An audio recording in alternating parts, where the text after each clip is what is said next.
Hello everyone, welcome to Varnika class. आज की class में हम अपने लास्ट लेक्चर को कंटिन्यू करते हैं, जो कि हमने कहाँ तक पढ़ा था। न्यूटन के लॉ डिस्कस किए थे। न्यूटन का फर्स्ट लॉ हमने डिटेल में डिस्कस किया था। न्यूटन का सेकंड लॉ हम डिटेल में डिस्कस करेंगे, क्योंकि इसकी एप्लीकेशन से क्वेश्चंस आते हैं। ठीक है, तो पहले मैं आपको न्यूटन का सेकंड लॉ बता दूं। उससे पहले हमने क्या किया, फोर्स किया था। पुल और पुश होता है, जो कि या तो चेंज लाता है या लाने की कोशिश करता है। फोर्स आपका स्केलर क्वांटिटी है, ये भी आपने पढ़ा था। और इसका डायमेंशन फॉर्मूला क्या होता है बेटा जी, MLT-2 होता है। इसकी जो यूनिट होती है वो हम डायमेंशन को देख के बना सकते हैं, केजी मीटर पर सेकेंड स्क्वायर। उसके बाद हमने न्यूटन का फर्स्ट लॉ पढ़ा था। वो हमने छोटी क्लासेस में भी पढ़ा था कि कोई ऑब्जेक्ट अगर आपका रेस्ट में है तो रेस्ट में ही रहेगा, मोशन में है तो मोशन में ही रहेगा, जब तक कि उस पर एक्सटर्नल फोर्स ना लगा जाए। उसका एक्चुअल मीनिंग हमने पढ़ा था कि इस फर्स्ट लॉ का मीनिंग ये है कि उसकी वेलोसिटी में चेंज नहीं आता। इनिशियल वेलोसिटी भी वही रहती है और फाइनल वेलोसिटी भी वही रहती है। भले ही वो रेस्ट में है तो जीरो जीरो रहेगी, मोशन में है तो अगर कोई बॉडी मोशन में है तो मान लो वो 5 मीटर पर सेकंड की स्पीड से जा रही है इनिशियली, तो फाइनली भी लास्ट तक भी वो 5 मीटर पर सेकंड की स्पीड से जाती रहेगी। मतलब फोर्स क्या कर दिया बेटा जी, हमने जीरो किया था। फोर्स जीरो का मतलब क्या होता है, एक्सेलरेशन जीरो। एक्सेलरेशन जीरो का मतलब होता है वेलोसिटी में कोई भी चेंज नहीं हो रहा है। और वेलोसिटी में चेंज नहीं हो रहा, इसी का मतलब है न्यूटन का फर्स्ट लॉ, जो कि कहता है एक ऑब्जेक्ट रेस्ट में है तो रेस्ट में ही रहेगा, मोशन में है तो मोशन में ही रहेगा। ये हमने कल की क्लास में पढ़ा। आज सेकंड जो हमारा मोशन है न्यूटन का, उसको डिटेल में पढ़ेंगे। अब देखो, कल हमने ये चीज तो पढ़ी थी, मैं यहाँ पे बताती हूँ कि जो हमारा फोर्स है ना, rate of change of momentum, rate of change of momentum, ये तो है फोर्स का मेन फॉर्मूला। कौन सा है, फोर्स का मेन फॉर्मूला। अब इससे दो फॉर्मूले और डिराइव होके आते हैं, दो फॉर्मूले और डिराइव होके आते हैं। जो हमारा मोमेंटम है, जो हमारा मोमेंटम है, अब इसका मीनिंग समझेंगे हम। सबसे पहले तो मान लो मेरे पास क्या है, एक बॉडी है। एक बॉडी का मास कितना है, कुछ भी मास मान लो, उसका m1 है। जो दूसरी बॉडी है उसका मास क्या है, m2 है। और एक एग्जांपल लेते हैं, चलो उससे समझाते हैं। एक गाड़ी है, ठीक है। एक गाड़ी ऐसी है जो अपने एक्सेलरेशन को बहुत कम टाइम में बढ़ा रही है। आपने एक तो स्विफ्ट गाड़ी चलाई होगी, स्विफ्ट डिजायर चलाई होगी, एक आपने बुलेरो चलाई होगी। जितने टाइम में स्विफ्ट पिकअप लेती है ना, उससे कम टाइम में बुलेरो पिकअप लेती है, मतलब वो जल्दी एक्सेलरेट कर जाती है। तो हमें फोर्स के लिए दोनों चीजें चाहिए। हमें मोमेंटम भी ज्यादा चाहिए, लेकिन हमें कम टाइम में भी चाहिए। जो स्विफ्ट वाले हैं वो बुलेरो चलाएंगे, वो कहेंगे यार ये सही है, इतनी जल्दी पिकअप ले ली इसने।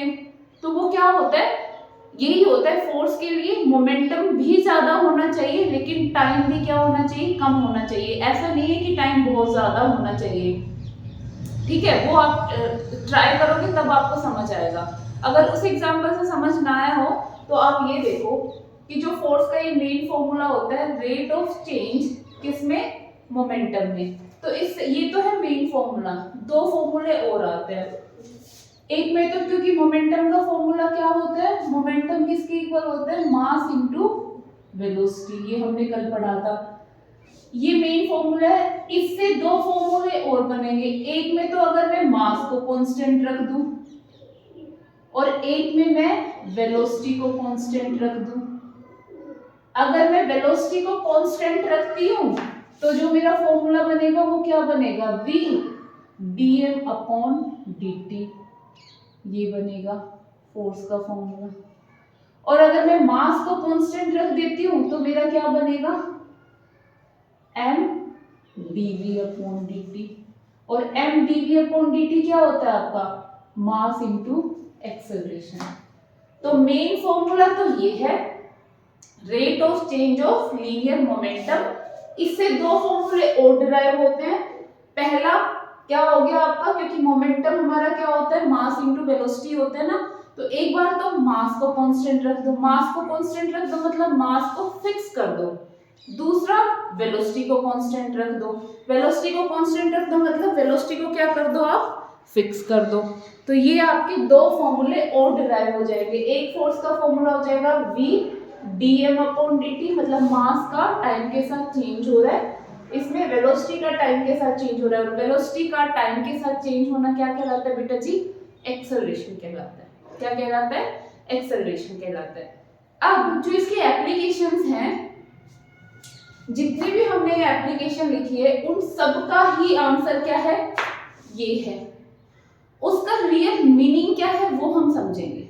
अब देखो, आपने 9th क्लास में ये पढ़ा होगा कि जब हम क्रिकेट खेलते हैं, कोई भी बंदा क्रिकेट खेल रहा है, तो जब वो बॉल को कैच करता है वो यूं ना करके ऐसे करता है। वो क्यों करता है, तो इसमें क्या है, अगर जो बॉल आ रही है वो फुल स्पीड से आ रही है, फुल स्पीड से आ रही है, अगर मैं हाथ को पीछे ना लेके आऊं और यूं हाथ पे उस बॉल को ऐसे कैच कर लूं, तो जो हमारे इस पे टाइम लगेगा वो बहुत कम लगेगा, ना कि मतलब 0.003 सेकंड समथिंग लगेगा।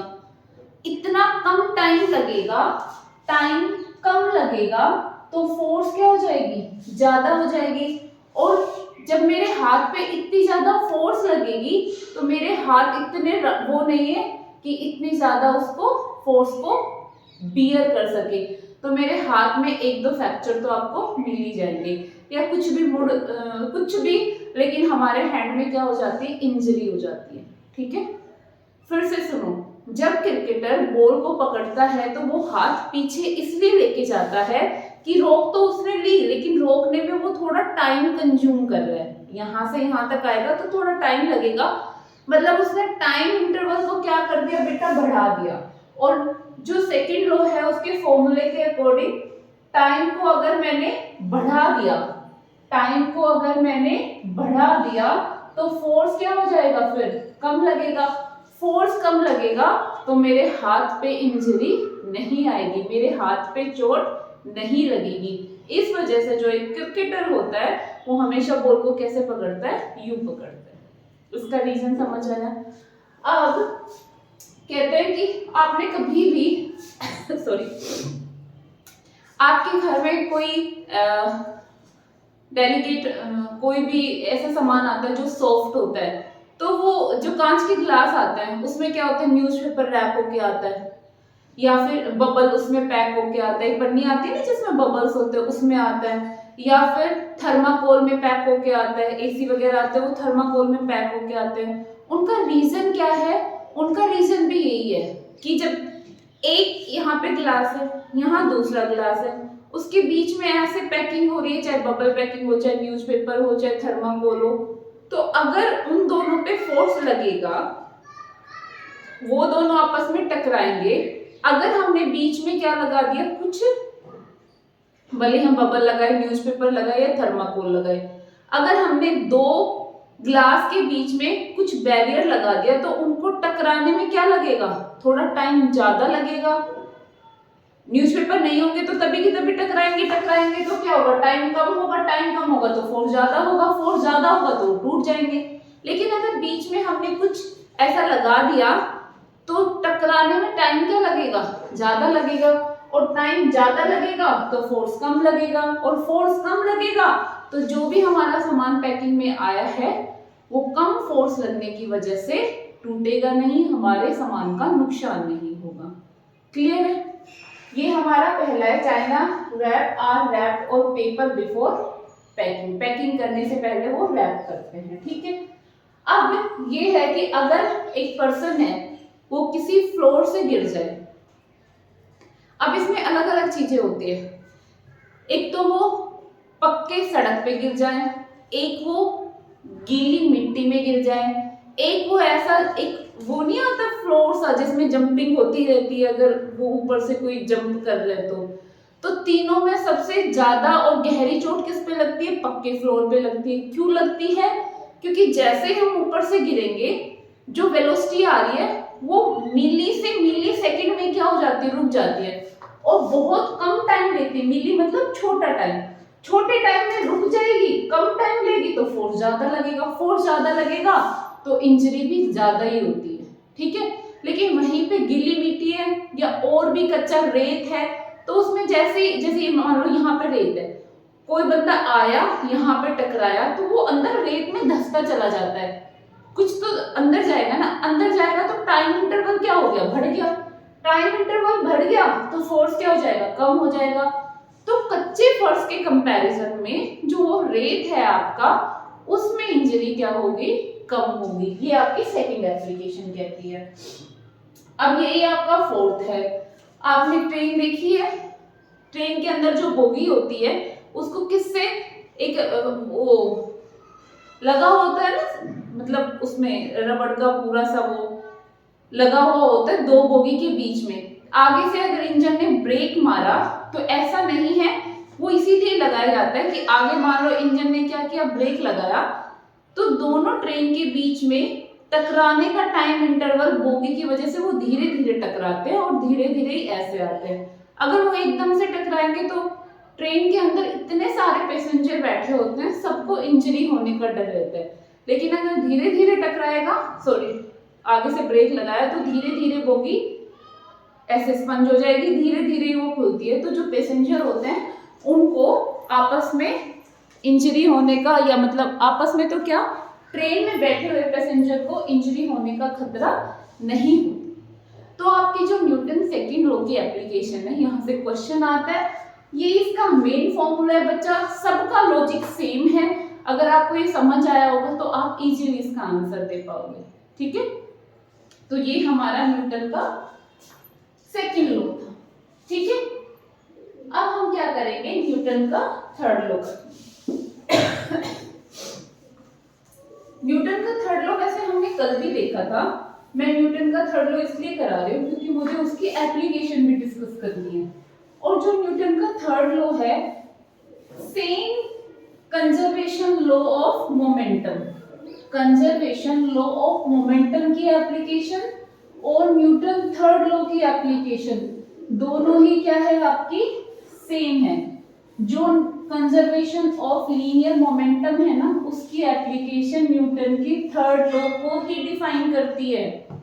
Please keep in mind, conservation of linear momentum की जो एप्लीकेशन है वो ही न्यूटन की थर्ड लॉ की एप्लीकेशन है, ठीक है। तो न्यूटन का जो थर्ड लॉ है वो हमने पढ़ा था, according to this law to every there is an equal and opposite reaction.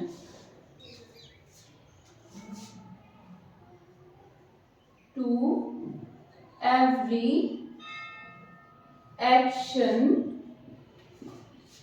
there is a equal and opposite reaction. अब सबसे पहले न्यूटन का थर्ड लॉ करने से पहले मैं आपको ये बात बता दूं कि जो Newton third law of motion, ठीक है बच्चे। जो न्यूटन का थर्ड लॉ ऑफ मोशन है, वो न्यूटन का थर्ड लॉ करने के लिए दो बॉडी चाहिए।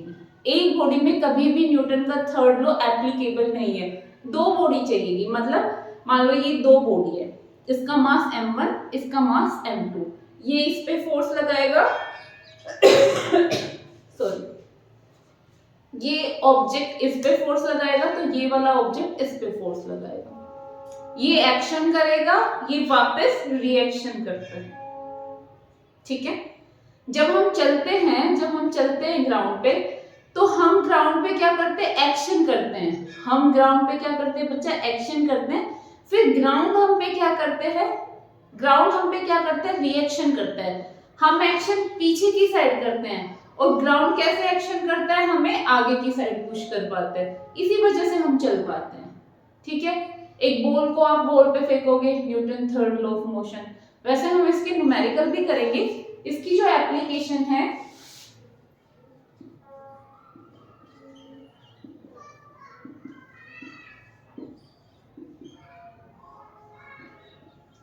recoiling of a gun,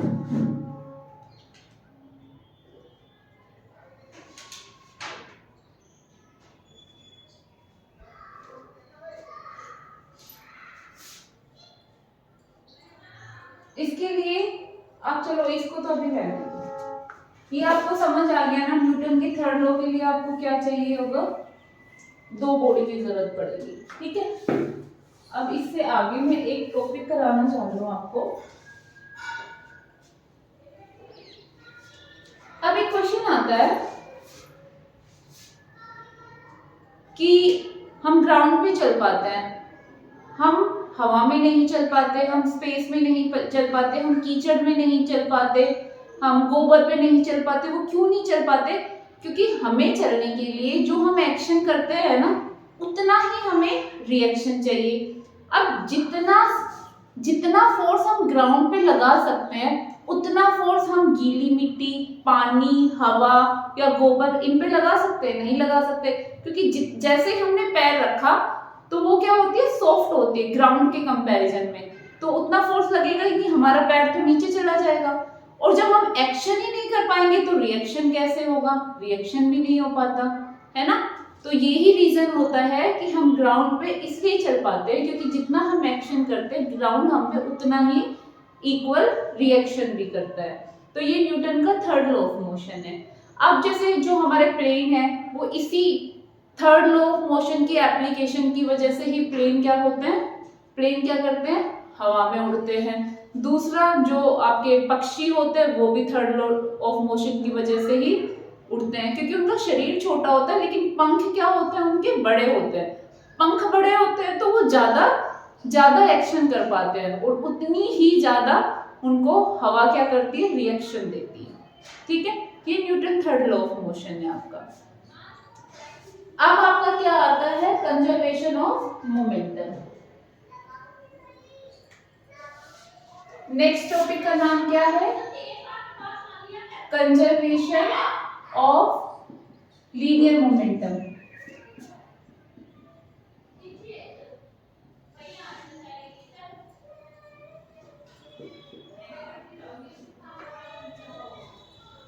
अब linear of conservation of linear momentum कहता है आपका ये बॉडी है जिसका मास क्या है m1, इसकी वेलोसिटी क्या है u1,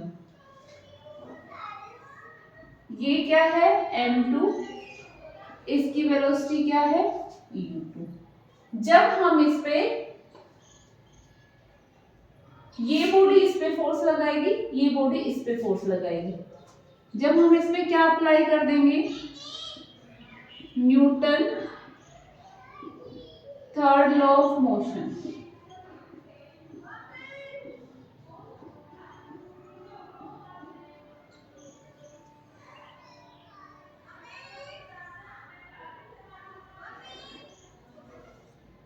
इसकी वेलोसिटी क्या है v1,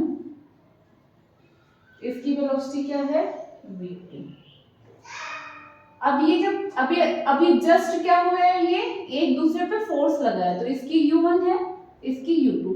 लेकिन जब फोर्स अप्लाई कर दिया, आप अप्लाई करने के बाद क्या होगा, ये बॉडी m1 है, इसकी वेलोसिटी v1 हो जाएगी, ये m2 है, इसकी वेलोसिटी v2 हो जाएगी। तो कंजर्वेशन ऑफ लीनियर मोमेंटम क्या कहता है, कंजर्वेशन ऑफ लीनियर मोमेंटम क्या कहता है, वो कहता है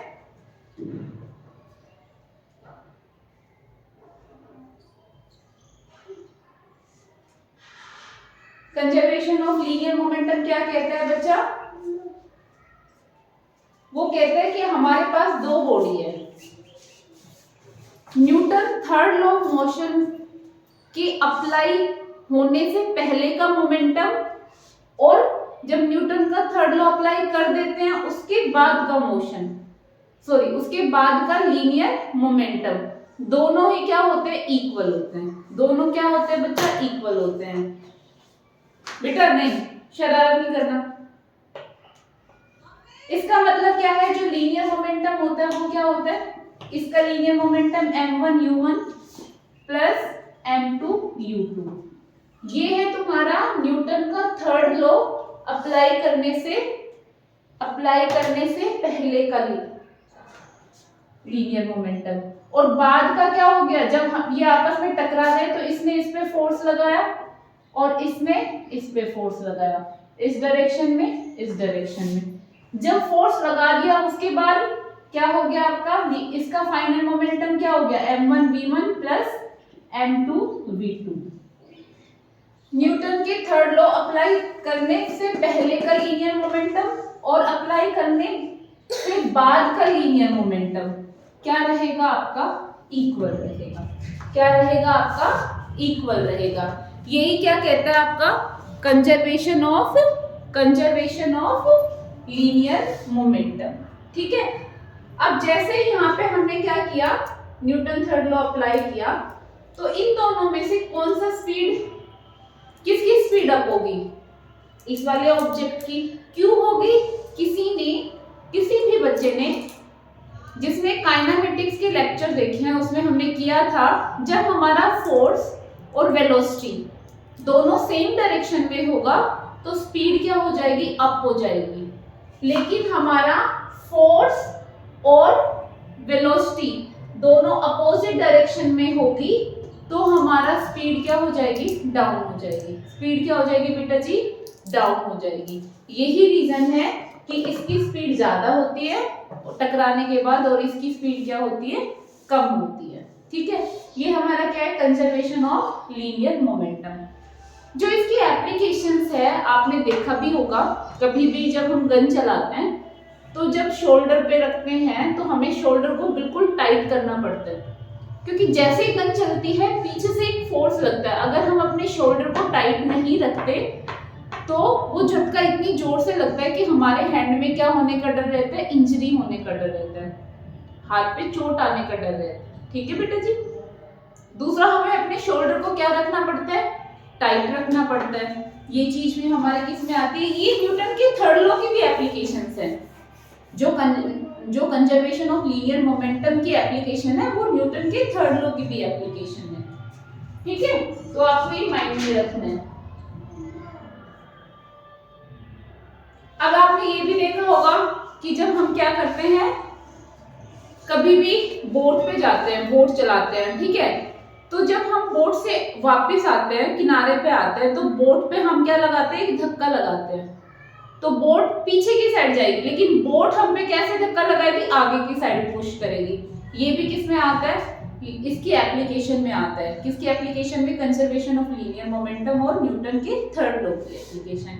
अब जो हमारा नेक्स्ट टॉपिक है वो बहुत छोटा सा टॉपिक है, रॉकेट है ना, रॉकेट, वो भी आपका इसी प्रिंसिपल पे काम करता है, मोमेंटम के प्रिंसिपल पे काम करता है। ठीक है, किस पे काम करता है, मोमेंटम प्रिंसिपल के मोमेंटम पे काम करता है। ठीक है, अभी जो नेक्स्ट टॉपिक है वो क्या है बेटा जी, इम्पल्स। क्या है, इम्पल्स।